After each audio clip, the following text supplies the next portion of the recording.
Inside the Monday morning coffee shop, the grinder screamed louder than conversation. A blonde woman in a red coat stepped to the counter, hands moving in careful gestures, but the barista just smirked. "If you can't talk, maybe you shouldn't order." No one moved to help.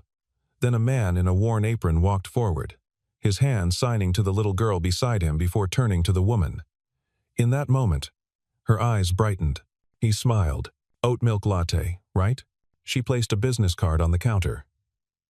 Vivian Rhodes, CEO, Auralus Technologies. He froze. That company had taken away the person he loved most in this world. Daniel Brooks was 36 years old, and every morning he woke to the sound of silence. Not the peaceful kind, the kind that came after something beautiful had been ripped away. 3 years ago, he had been a software engineer specializing in artificial intelligence. He had worked on systems that predicted traffic patterns, analyzed data streams, helped machines understand human behavior. His wife Rachel had worked beside him in the industry, brilliant and passionate about making technology safer. They had shared a small house in the suburbs with their daughter Sophie, who was born deaf but whose laughter filled every room anyway. Then came the accident. A self-driving car, manufactured by Auralus Technologies, had malfunctioned on a rainy highway. The vehicle's software failed to detect the stopped traffic ahead. Rachel had been crossing the street with groceries. She never had a chance. The lawsuit Daniel filed was dismissed. The evidence disappeared. The company's lawyers were too powerful, their resources infinite, compared to his grief. He lost his job when he became too vocal about corporate accountability. He lost the house when the legal fees drained their savings. All he had left was Sophie, and a rage so deep it had nowhere to go but inward. Now he worked the night shift at Seattle Brews, a small café downtown where the tips were decent and the questions were few. He lived in a cramped apartment on the edge of the city, the kind of place where the heating barely worked and the walls were thin enough to hear neighbors arguing. But Sophie's drawings covered every surface: crayon landscapes, finger-painted sunsets, a child's vision of color in a world that had gone gray. Every evening before his shift, Daniel would count the cash in the kitchen drawer. Rent was due in 12 days. Sophie's tuition at the special school for deaf children was due in 15. He picked up extra shifts fixing cars at a garage on weekends, coming home with oil under his fingernails and exhaustion in his bones. On his wrist, he wore a silver bracelet engraved with 5 words. "Listen with your heart." Rachel had given it to him on his last birthday before she died, back when they still believed the world was fair and good people were rewarded. He never took it off, even when the metal grew warm from his pulse. If he lost this job at the café, there would be no backup plan, no savings account, no family to call. Just him and Sophie, against a city that had already proven it didn't care. He told himself that if they could just make it through winter, things would get better. Spring always felt like possibility, but fate had other plans. It was raining the morning Vivian Rhodes walked into Seattle Brews. Not the soft drizzle Seattle was famous for, but a cold, punishing downpour that sent people rushing inside with soaked coats and irritation on their faces. She stood out immediately, tall, composed, wearing a tailored red coat that looked expensive even under the fluorescent lights. Her blonde hair was pulled back in a neat twist, and she wore a small hearing aid tucked behind her left ear, subtle but visible if you knew what to look for. Her expression was carefully neutral, the kind of face people wore when they had learned not to expect kindness. She approached the counter and began signing. Her hands moved with precision, asking for a latte with oat milk, no sugar. The barista, a young guy named Tyler who worked mornings, just stared at her blankly. Then he laughed. "Lady, I don't know what you're doing, but if you can't talk, maybe you shouldn't order." A few customers nearby chuckled. One woman whispered to her friend. Vivian's face didn't change, but something flickered in her eyes. Something that looked like resignation, like this had happened before and would happen again.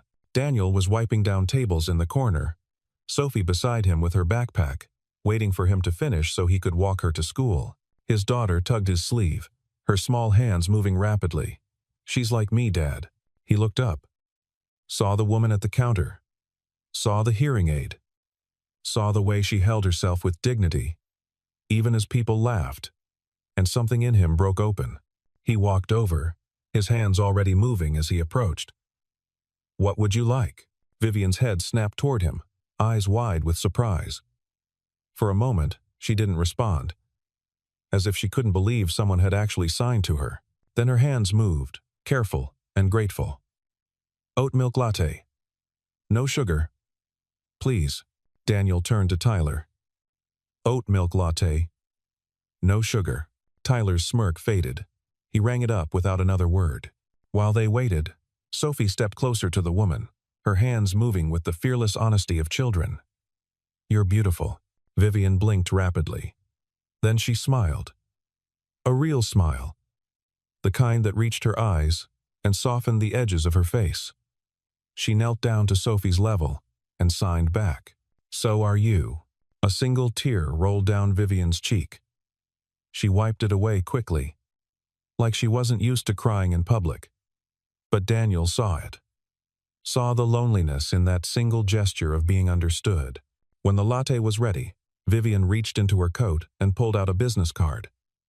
She placed it on the counter in front of Daniel, then signed thank you before walking out into the rain.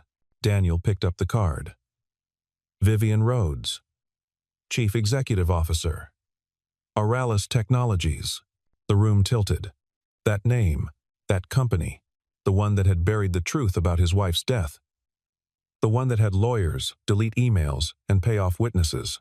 The one that had walked away clean while he buried Rachel in the rain. Sophie was tugging his sleeve again, asking what was wrong. But Daniel couldn't move. He just stared at the card, the glossy logo catching the light, mocking him. Vivian Rhodes had lost her hearing when she was 10 years old.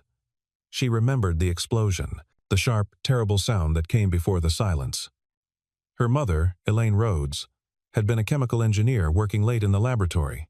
Vivian had been visiting after school, sitting in the corner doing homework, when the reaction went wrong. The blast killed her mother instantly. It shattered Vivian's eardrum and damaged the nerves in her left ear beyond repair. She spent weeks in the hospital learning that the world would never sound the same again, and her father, Gregory Rhodes, founder of Oralis Technologies, spent those weeks teaching her a different lesson. Power is the only voice people respect. Gregory raised his daughter to be untouchable, to never show weakness, to use wealth and control as armor against a world that would otherwise see her as less. Vivian learned sign language in private, but refused to use it in public. She wore hearing aids that cost thousands of dollars, and spoke with perfect enunciation, so no one would guess what she'd lost. She built walls so high that even she forgot what it felt like to be vulnerable. By the time she inherited Oralis at 30, she was exactly what her father had designed. A CEO who never apologized. A woman who commanded rooms with silence more than words. Someone who believed that if you showed compassion, people would take advantage. But loneliness had a way of seeping through even the thickest armor. At night, in her sterile penthouse overlooking the city, Vivian would take off her hearing aids and sit in the dark. The silence wasn't peaceful. It was just empty. Daniel's story was different, but the wounds were the same. Rachel Brooks had been a programmer at Oralis Technologies, working on the autonomous vehicle division. She had been the one to discover the flaw in the navigation software, a critical error that caused the system to miscalculate stopping distances in wet conditions. She had documented it, sent reports to her supervisor, demanded they delay the vehicle launch until the issue was fixed. Her supervisor was Marcus Hale, Oralis's chief operating officer, a man who measured success in quarterly earnings and market share. He told Rachel the data was inconclusive, that the launch schedule couldn't be delayed, that she was being overly cautious. When she threatened to go over his head, he reassigned her to a different project and buried her reports in a server no one checked. 4 months later, the vehicle's software failed. Rachel was killed. Marcus had her employment records scrubbed clean. He made sure the internal emails never surfaced in Discovery. He paid off the right people, and the lawsuit collapsed before it ever saw a courtroom. Daniel was left with a daughter to raise and a heart full of rage he had nowhere to put. He tried to keep working, but the anger followed him into meetings, into code reviews, into every interaction, until his employers decided he was too much of a liability. So he disappeared into low-wage work where no one asked questions and no one expected anything. Sophie grew up knowing her mother only through photographs and stories. She would touch the pictures, tracing her mother's face, and Daniel would tell her about the woman who had wanted to make the world safer, the woman who had tried to speak up, the woman who had been silenced. Now, 3 years later, the CEO of the company that killed his wife had walked into his café and smiled at his daughter. The universe had a cruel sense of irony. 2 days later, Vivian came back. Daniel was restocking cups behind the counter when she walked in, this time without the red coat. She wore a simple gray sweater and jeans, looking almost like anyone else except for the way she carried herself, like she was used to being in charge even when she wasn't trying to be. She walked directly to him and placed an envelope on the counter. Inside was a handwritten note and an invitation to Auralist Technologies. We're developing an AI system to translate sign language into voice in real time. I need someone who understands silence. Someone who knows what it means when the world doesn't listen. I'd like to offer you a consulting position, flexible hours, competitive pay, and a chance to build something that matters. Daniel stared at the note, his jaw tight. Every instinct screamed at him to refuse, to crumple the paper and throw it back, to tell her he wanted nothing to do with the company that had destroyed his life. But then Sophie appeared beside him, her school bag bouncing on her shoulders. She was early. He had asked a neighbor to bring her by after school. The girl looked at Vivian, then at the note, then back at her father. Her small hands moved with careful deliberation. Dad, maybe this time you can fix what hurt us. The words hit him like a punch. Sophie was 7 years old and already wise enough to see what he couldn't. That anger wouldn't bring Rachel back. That hiding wouldn't change the past. That maybe, just maybe, there was something worth fighting for that didn't involve revenge. He looked at Vivian. She met his gaze steadily, waiting. He nodded once. I'll come in next week. Vivian's shoulders dropped slightly, a relief she didn't try to hide. She signed to Sophie. Your dad is very brave. Sophie grinned and signed back. I know. The Auralist Technologies building was exactly as Daniel remembered from the news coverage during the lawsuit. Glass and steel, towering over downtown Seattle like a monument to progress. Inside, the lobby was all marble floors and LED screens displaying stock prices and company achievements. People in expensive suits moved through the space with the confidence of those who knew they were winning. Daniel felt out of place immediately. His jeans were worn, his jacket frayed at the cuffs. Sophie held his hand tightly, her eyes wide as she took in the gleaming surfaces and the hum of voices echoing off the high ceilings. Vivian met them at the elevator.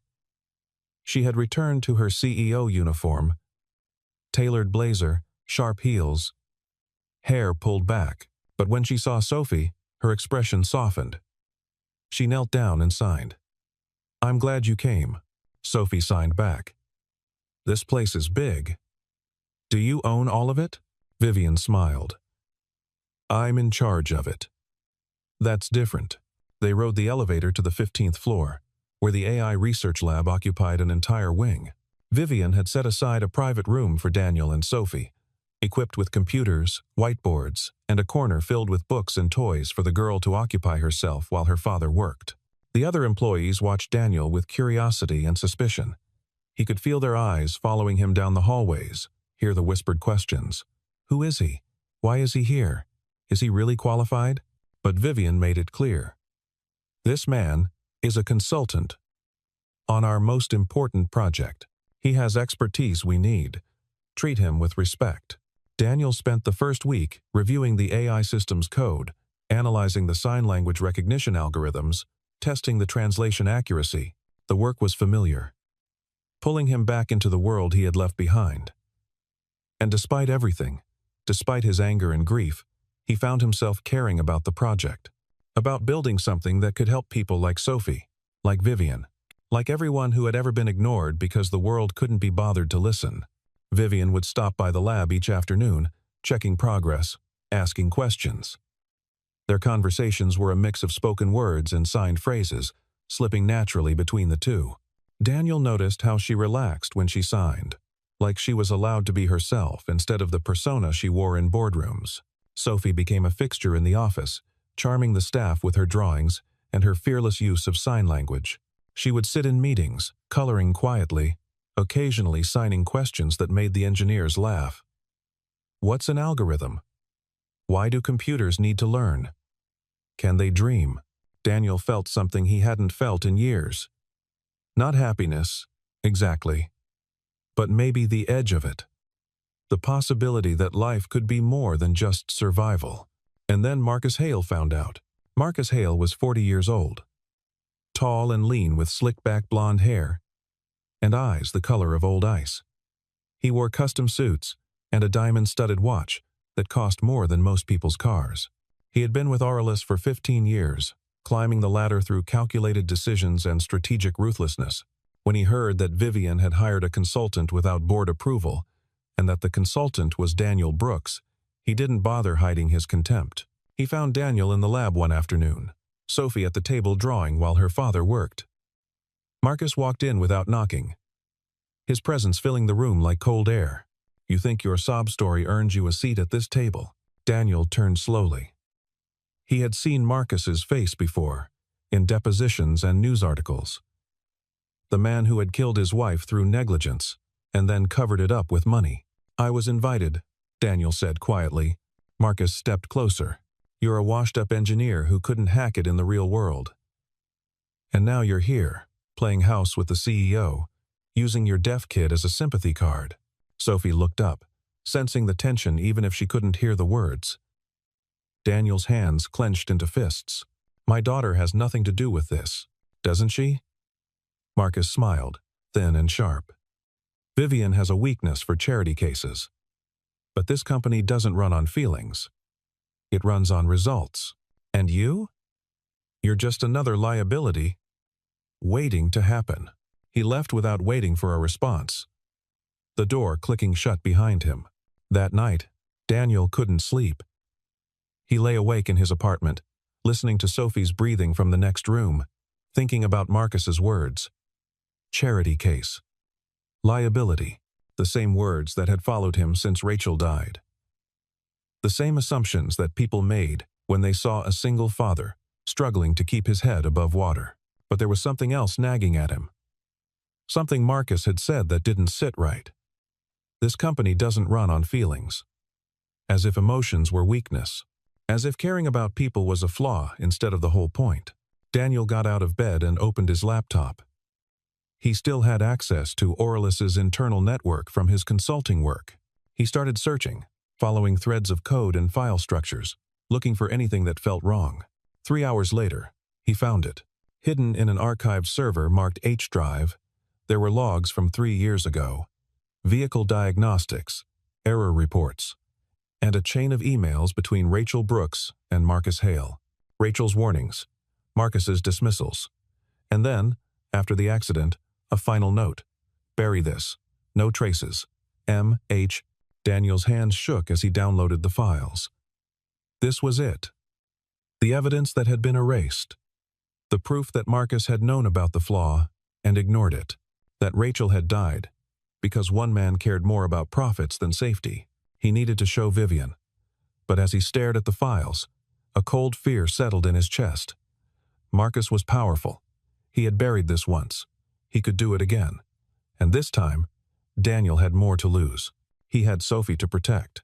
In the morning, Daniel went to Vivian's office. She was standing by the window, looking out at the city, and she turned when he entered. Her face was calm, but her eyes were tired, like she hadn't slept either. "I found something," he said. He showed her the files. The emails. Rachel's reports. Marcus's cover-up. Vivian read through everything in silence, her expression growing harder with each page. When she finished, she looked at Daniel with something that might have been guilt or grief, or both. "My father knew," she said quietly. "He told Marcus to handle it quietly. To protect the company's reputation. I didn't know the details, but I knew something had been buried. I've always known." Daniel felt his anger rise. "And you did nothing?" "I was 29 years old and terrified of disappointing my father," Vivian said, her voice breaking. "I've spent my whole life being what he wanted me to be, and I've hated myself for it every single day." She turned away, wiping her eyes quickly. I can't fix what happened. I can't bring your wife back, but I can make sure Marcus doesn't get away with this again. He'll destroy us, Daniel said. He has the board, he has the lawyers. Then we'll fight smarter. Vivian looked at him, and for the first time, Daniel saw not a CEO, but a woman who was just as tired of lying as he was. We'll expose him. Publicly. In a way he can't cover up. They spent the next 2 weeks building their case. Daniel worked late into the nights, cross-referencing the files, finding every connection between Marcus's decisions and the vehicle failures. Vivian reached out to journalists, to investigators, to anyone who might help them bring the truth to light. But Marcus wasn't stupid. He had eyes everywhere in the company. And when he realized what they were doing, he moved fast. First came the rumors. Whispers that Vivian was sleeping with a subordinate, that she was compromised, that her judgment couldn't be trusted. The board members started asking questions. Shareholders expressed concerns. Marcus played the role of the loyal COO, expressing sadness at Vivian's poor decisions, suggesting maybe she needed time away to clear her head. Then came the ultimatum. A closed-door meeting with the board. Vivian was given a choice: step down temporarily and let Marcus take over as interim CEO, or face a vote of no confidence that would remove her permanently. She refused, and they voted her out anyway. The same day, Daniel was escorted from the building by security. His access was revoked. His consulting contract terminated. The official reason was misuse of company resources. The real reason was that Marcus wanted him gone. Daniel picked up Sophie from the daycare on the ground floor, his hands shaking as he signed to her. We're going home. She looked at him with wide eyes. Did we do something wrong? No, sweetheart. We tried to do something right, and sometimes that's worse. That night, Vivian sat in her penthouse apartment, the city lights glittering below. She had removed her hearing aids, letting the silence settle over her like a heavy blanket. She had lost. Marcus had won, and the company her father built would continue to prioritize profit over people. She thought about Daniel, about Sophie, about all the people like Rachel, who had tried to speak up and been silenced. And she thought about the woman she had become. Cold, controlled, complicit. She had spent so long building walls that she had forgotten how to be human. It was Sophie who changed everything. 3 days after Daniel was fired, the little girl was helping him pack up the apartment. They couldn't afford to stay. He had found a cheaper place across town, smaller and colder, but it was what they could manage. Sophie was going through her mother's old boxes, looking at photographs and trinkets, when she found something Daniel had forgotten existed. A USB drive, tucked inside an envelope, marked for Daniel. He plugged it into his laptop, and Rachel's face appeared on the screen. She had recorded a video 3 days before she died. Her expression was serious, her eyes tired, but determined. Daniel, if you're watching this, it means something went wrong. I've been documenting everything about the vehicle flaw. Marcus keeps shutting me down, but I need this on record. I'm uploading all the test footage here, the failed simulations, the warning signs, everything. The video cut to dashcam footage from a test vehicle. Rain, a highway. The car approaching stopped traffic too fast. Rachel's voice in the background, urgent and frightened. Marcus, the override's failing. Shut it down. But the car didn't stop. It slammed into the barrier at full speed. The screen went black. Daniel sat frozen, tears streaming down his face. Rachel had known. She had tried, and she had left evidence behind, because she knew Marcus would try to erase her. Sophie touched his arm, her hands moving gently. Mom wanted to tell the truth. Daniel looked at his daughter. 7 years old, and already braver than he had ever been. He picked up his phone and called Vivian. She arrived at his apartment an hour later, still dressed in the clothes she had been wearing for 2 days, her hair loose and her face exhausted. Daniel showed her the video. She watched it 3 times, her expression hardening with each replay. We can use this, she said. Marcus will bury it like he buried everything else. Not if we go public. Not if we show it to everyone at once. Vivian pulled out her phone and started making calls. Journalists, tech reporters, anyone who would listen. And then, she made one more call. To the FBI. 2 federal agents arrived the next morning. They took copies of the files. They interviewed Daniel. They reviewed the H-Drive logs.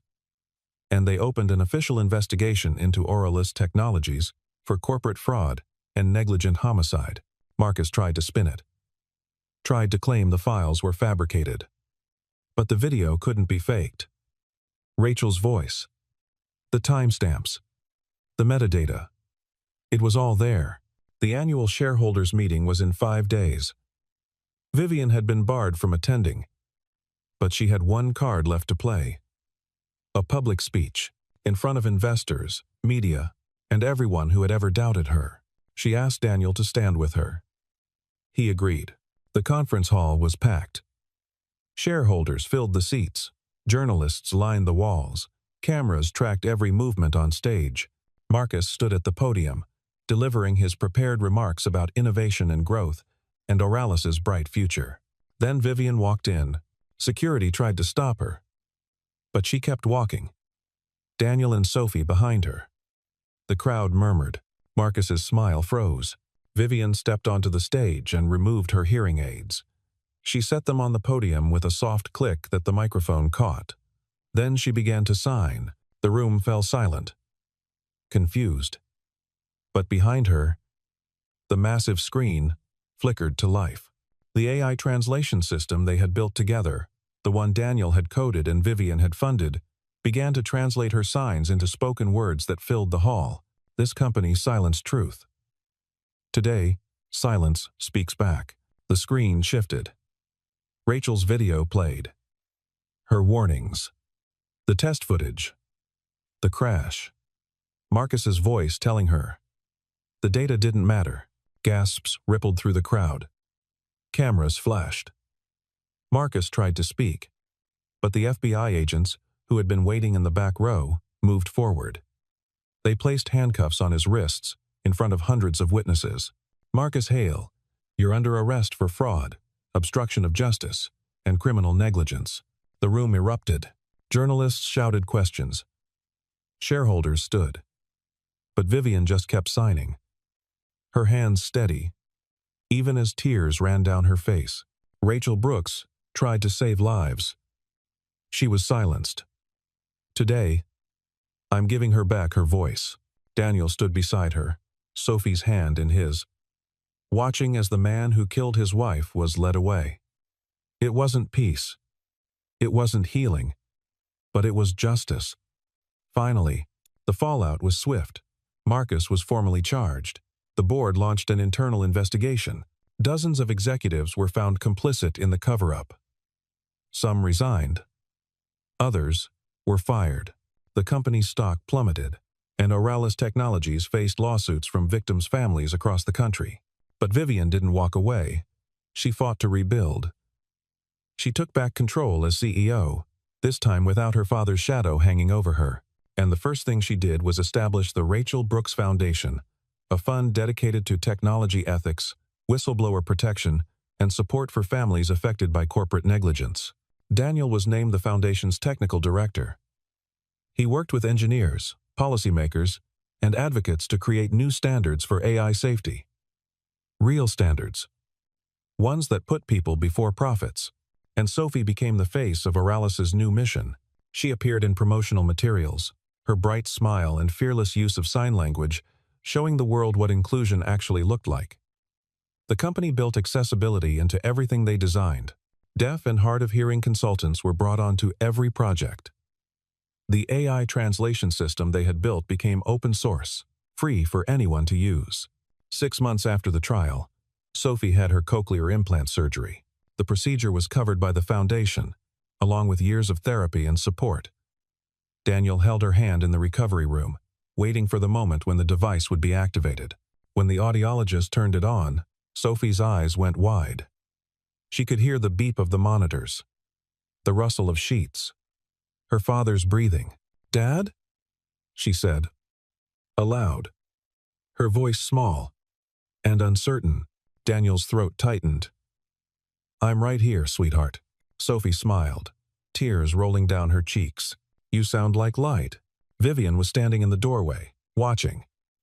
She had been there for every appointment, every consultation, every anxious moment. And when she saw Sophie hear her father's voice for the first time, she understood what Rachel had been fighting for. Not just safety, but connection. The ability to be heard and to hear, to participate fully in a world that had tried to leave them behind. 1 year after the arrest, the Seattle Brews Café had a new owner. Daniel had used part of the settlement money to buy it from the previous owner, who was ready to retire. He kept the name, but changed everything else. The staff was trained in basic sign language. The menu included Braille. There were quiet hours in the morning for people with sensory sensitivities. It wasn't just a coffee shop. It was a space where people who had been overlooked could finally feel welcome. On a bright Sunday morning, Vivian walked in. She wasn't wearing her hearing aids. She didn't need to here. She wore a red dress, her hair down, and she looked more relaxed than Daniel had ever seen her. She approached the counter and signed. Oat milk latte? Danielle smiled. Always. Sophie ran out from the back room, her cochlear implant visible behind her ear. She had learned to navigate both worlds now, signing when she wanted to, speaking when she needed to, never apologizing for either. She hugged Vivian tightly.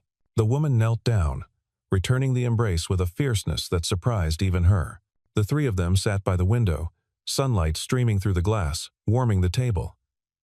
Daniel poured coffee into 3 mugs. Sophie's was mostly milk, but she insisted on having one like the adults. They didn't talk much. They didn't need to.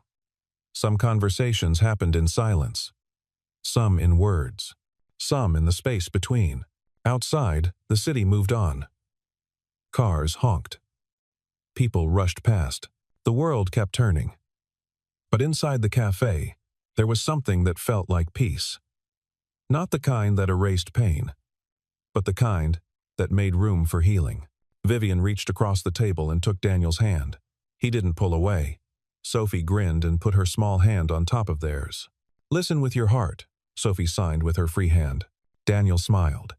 Rachel's words, living on through her daughter, through the foundation, through every person they helped find their voice. The steam rose from their cups, curling in the sunlight. Somewhere in the background, the espresso machine hissed. A song played softly on the speakers. Sophie laughed at something only she understood. And for the first time in years, Daniel felt like he could breathe. Vivian looked at him, and he looked back. No words. Just understanding. 2 people who had learned that silence wasn't the absence of sound. It was the presence of listening. And sometimes, the loudest thing you could do was make space for someone else to be heard. The camera would pull back if this were a film. It would show the 3 of them framed by the window, the city behind them, the light catching on their faces. It would fade to black on their smiles, on the coffee cooling between them, on the promise that some endings were also beginnings. But this wasn't a film, this was a life. Messy and complicated, and never quite finished. There would be more struggles, more fights, more days when the weight of the past felt too heavy. But there would also be more mornings like this, more coffee, more laughter, more moments when the world felt gentle instead of cruel. And that was enough. The screen would fade now, if there were a screen. But instead, there's just the warmth of the cafe. The steam from the cups. 3 people who found each other in the wreckage and decided to build something new. Even in silence, love speaks loudest, and they would keep listening. Together.